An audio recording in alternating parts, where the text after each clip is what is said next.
morning, all of you. Thank you so much for being here. My name is Keertana and I'm pursuing my PhD. So this study essentially is part of my PhD. It's still not completed. I'm still at the data analysis phase, so please bear with me. So this study is about understanding the role of psychological safety in terms of stress responses of athletes. So I've used the challenge and threat state theory, of course, and I'm just going to run you through the entire study today.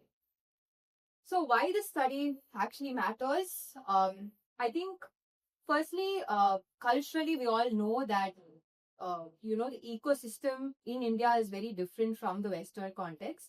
And honestly, I've been reading a lot about psychological safety for the last 4 years. I've been fascinated by that topic.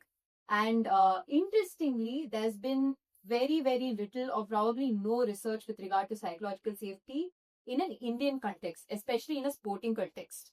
In a school context, probably, but not in a sporting context at all. And definitely not so much from a parenting standpoint. Definitely not so much. Maybe some from a coaching standpoint, but not at all from a parenting standpoint, even at a global level, right? Especially with psychological safety. And that's why I mainly wanted to conduct this study. The first study, which is this study, actually includes coaches, guardians, parents, and teammates as well in terms of the ecosystem. So the perceived social support from their side as well, because it's a little wider, because again, nothing much has been done in India in terms of site safety, right? So that's the reason I've included that. The second part of it is, again, structured psychological support remains limited even as recent as now. And stress appraisals, again, we haven't really discussed too much of that, especially in terms of challenge and threat. And haven't really spoken too much about how psychological safety might shape young athletes and how they respond to stressors as well. So theoretical foundation, of course, psychological safety by Amy Edmondson. I know it's from an organizational standpoint, but I think it does give us a lot of perspective with regard to the sporting context. The polyvagal theory. So I have used a lot of polyvagal theory in this context. Initially, when I was, making the proposal for my PhD study, I saw a lot of overlap between the polyvagal theory and the theory of challenge and threat states in athletes. So that's something I've used.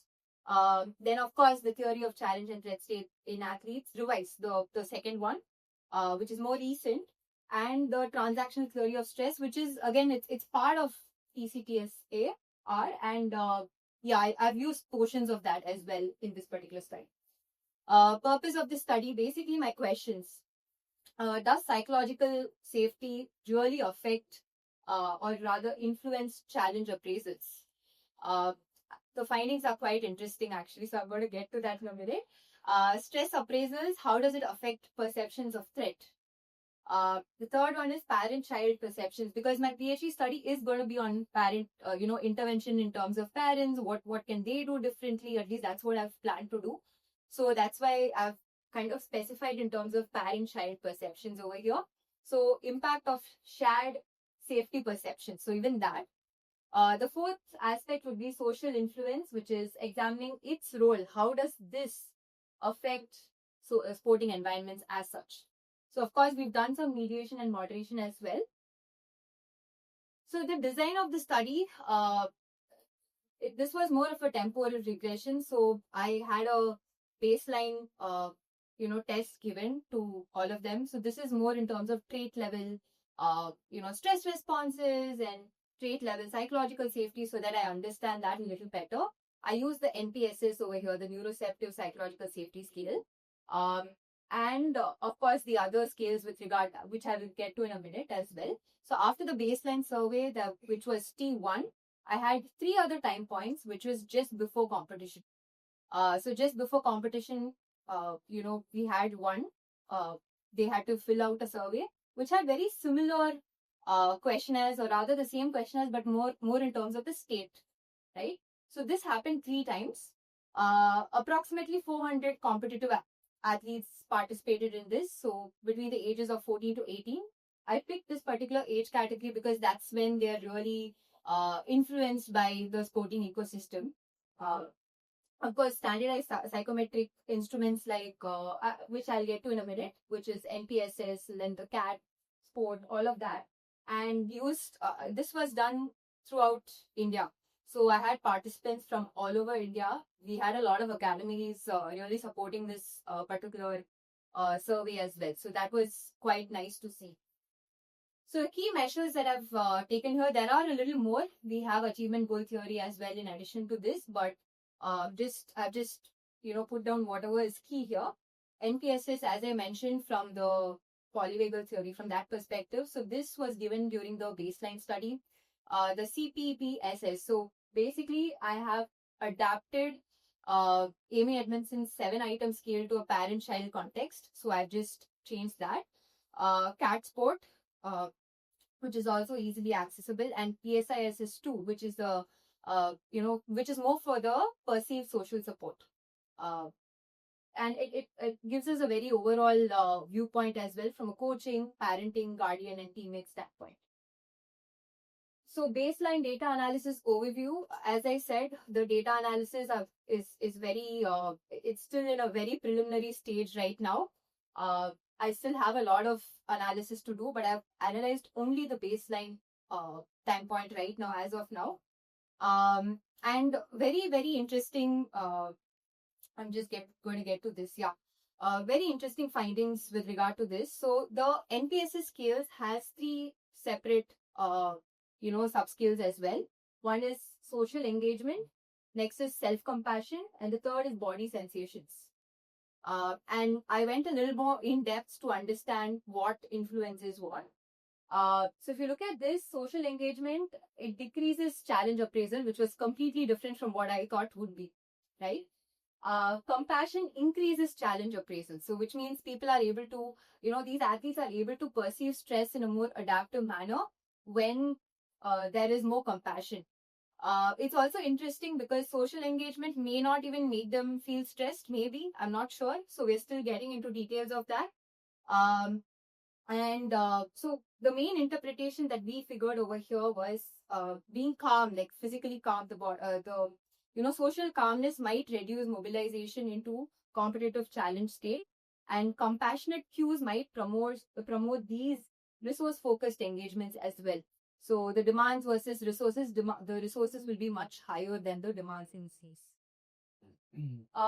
In terms of threat, so again, body safety reduces threat appraisal. I think this was very much in line with what we thought would, turn up.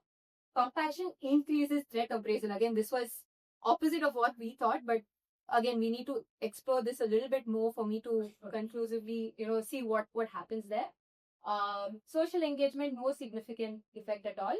So what we understood there is interoceptive safety lowers the neuroceptive dangers, probably even the signals. So they don't really feel threat as much. They don't perceive threat as much because they're very aware of their body. So that attention cues are a lot more.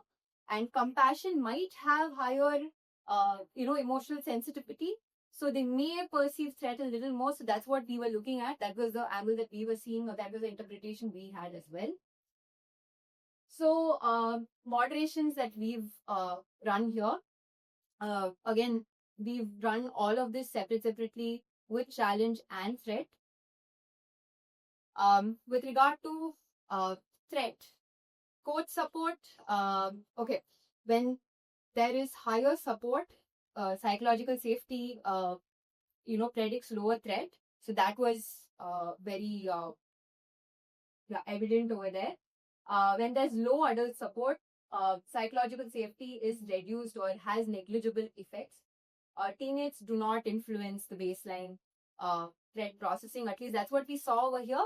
But again, the numbers could be different because for guardians and teammates, I don't think many people really filled out as many. The numbers did not fill out in that one.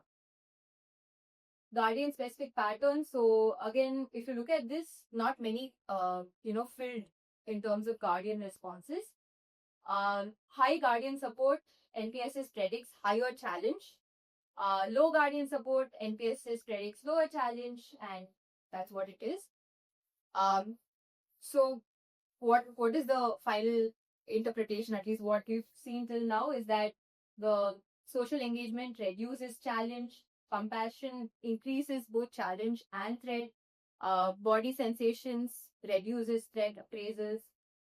So adult support, again, not in terms of guardian, but coach and parent, moderates threat but not challenge. So they feel more threat but not really challenge. They don't really perceive challenge. Teammate support does not significantly impact NPSs in this case. So that is what we found till now. Cultural interpretation. So again, this could be different because in India, again, it's very different in terms of cultural significance as well. So again, this is not really final, but I'm just still exploring this angle as well with regard to my interpretation. Practical implications. Some of the practical implications, again, what I was thinking of, especially when we started this study, was to help parents, to create a toolkit for parents towards the end of my PhD study to help them out, or rather to help them co-regulate so that the athletes can also feel better and have more challenge appraisals. But the thing is that, again, the study is still ongoing and I still haven't done the analysis for the more complicated ones, which is the other 3 time points as well. So that's yet to be done. So yes, I'm still doing the full temporal analysis. So that's where I stand right now. Yes, so psychological safety, in conclusion, psychological safety is a protective factor against threat and it does not directly produce challenge states. These findings definitely integrate with both the theories that I've used. And again, challenge activation depends on competitive context, but again, we're still, exploring that portion because I haven't done the full temporal analysis. Yes. Thank you. Thank you so much.